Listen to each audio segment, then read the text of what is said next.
Hi hello மக்களே, இன்றைக்கி வந்து நம்மளுடைய தோட்டத்தில் வந்து சின்ன சின்ன தோட்டம் கிடையாது, ஆனால் ஒரு 4-5 மரம் பப்பாயா மரம் இருக்குது. அந்த பப்பாயில் வந்து பப்பாயா காய்ச்சிருக்கு, நிறைய காய்ச்சிருக்கு. மேலே பாருங்கள், நிறைய காய்ச்சிருக்கு. பெரிய இருக்கா ஹைட்டாக இருக்குது அந்த மரம். இதில் நிறைய காய்ச்சிது. நாங்கள் நிறைய பறிச்சிட்டோம். இதிலேருந்தே காய்ச்சிருந்தது. அப்புறம் எண்டில் வந்து நிறைய காய்ச்சிருக்கு.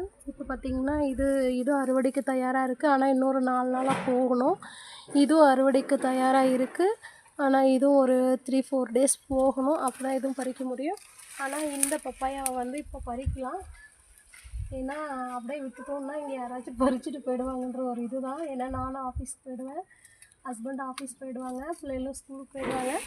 அதனால் இந்த பப்பாயா பாருங்கள், இவ்வளோ அழகாக பறிச்சிருக்கு. ரொம்ப டேஸ்டியாக இருக்கும் இந்த பப்பாயா. பறிச்சிட்டோம்.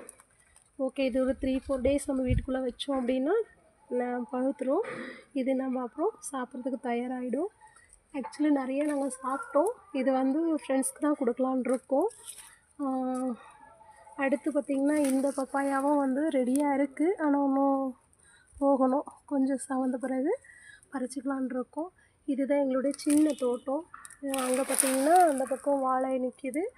இதில் நிறைய வாழை, ஒரு 4-5 தார் வெட்டிட்டோம். 4-5 மரத்தில் இது மறுபடியும் வந்திருக்கு. இந்த பக்கம் ஒன்று சாஞ்சிட்டு, இந்த பக்கம் பார்த்திங்கன்னா இந்த ஒரு வாழை வந்து சாஞ்சிருக்கு. இந்த மரம் இதுலேயும் காய்க்கிறப்போ உங்களுக்கு நான் வீடியோ போடுறேன்.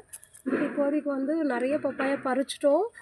2 kg வந்தது பப்பாயா. ஒரு பப்பாயாவே 2 kg கிட்ட வந்தது. அதெல்லாம் நாங்கள் பறித்து வீடியோ போட நேரம் இல்லை.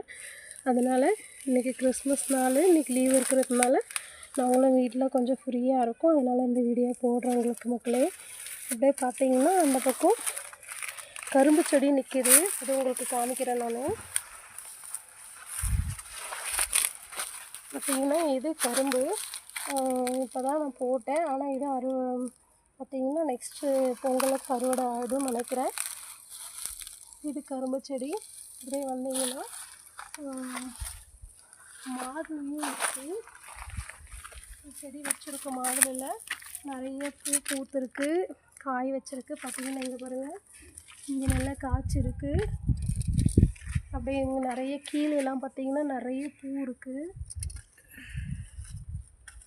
இந்த பக்கம் பார்த்திங்கன்னா பாருங்கள், பூவும் காயும் நல்லா இருக்குது. பாருங்கள், பூவும் காயும். ஒரு பூ கீழே விழுந்துட்டு அப்புறம் இந்த கவருக்குள்ளே கட்டி வச்சுருக்கோம்.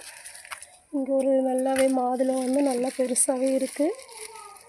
பார்த்திங்கன்னா இது வந்து நாங்கள் கவருக்குள்ளே போட்டு வச்சுருக்கோம், யாரும் பறிச்சுட்டு போயிடக்கூடாதுங்கிறதுக்காக.